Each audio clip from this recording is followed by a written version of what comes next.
ROA uses a slightly different technique to the previous one, where he whitewashes out areas first and then adds the tone over the top.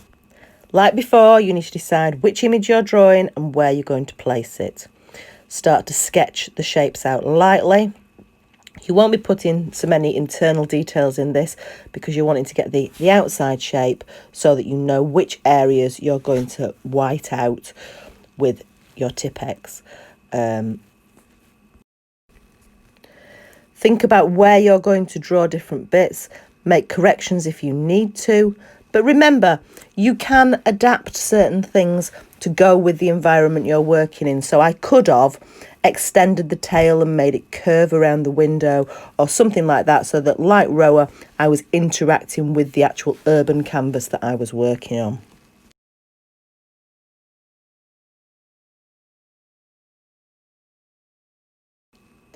Don't be afraid to rub out and make corrections at this stage. That's why we're working in pencil.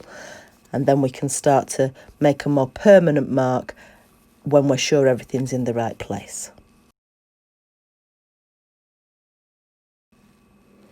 As always, we're referring to the worksheet to make any refinements and get those details that we need to get the accuracy of our drawing.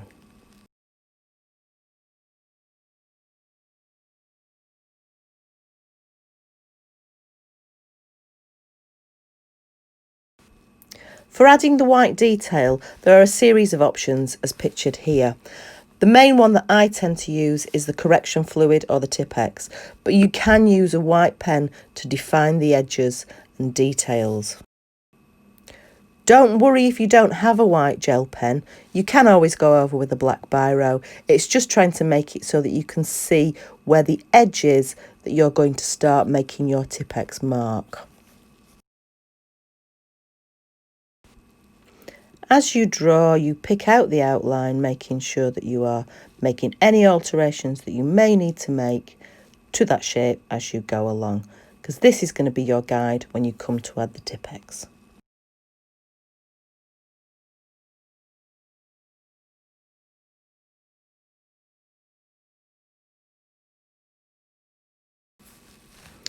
The Tipp-Ex is a little bit like using white paint really.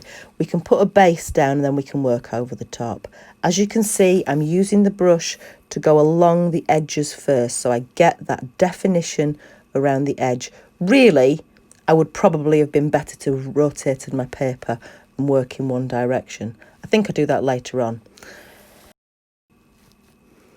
So I'm going round, making sure that I start at the edge and bring those marks into the centre, so it's keeping the defined edge. If you do it a different way, you might end up with a very messy edge, so it's easier to do it this way. Put your brush down flat and pull in to make that work. It's just speeded up here so you can see it all being covered, and then obviously we need to leave it to dry. As long as it's not too thick, the Tipp-Ex should dry relatively quickly, but just make sure it's dry before you start to do the next stage. For this, you'll get your black biro again, and you're going round and just redefining the edges. So if you have made a bit of a mistake with the Tipp-Ex, you can just go back in and cover it up and make sure that it's the right sort of shape all the way around the edge. Next, you're starting to look at the internal details, the things that are inside the body of the animal that you are working on. Start to plot those out lightly using your biro, or if you do feel a bit better drawing it lightly in pencil first, then you can always do that. Just be aware the biro might not work as easily over the top of the lead. You can see here on the film it's speeded up, but I'm starting to get those individual sections, constantly looking at my original image so I can see where I'm working. I've doubled up lines to know where I'm leaving white gaps for the highlights, and I'm starting to use mark making and different textures to show the tone and the form of the seahorse that I'm drawing here. You can see that I rotate the piece of paper so that the marks are going from the angle that I find comfortable.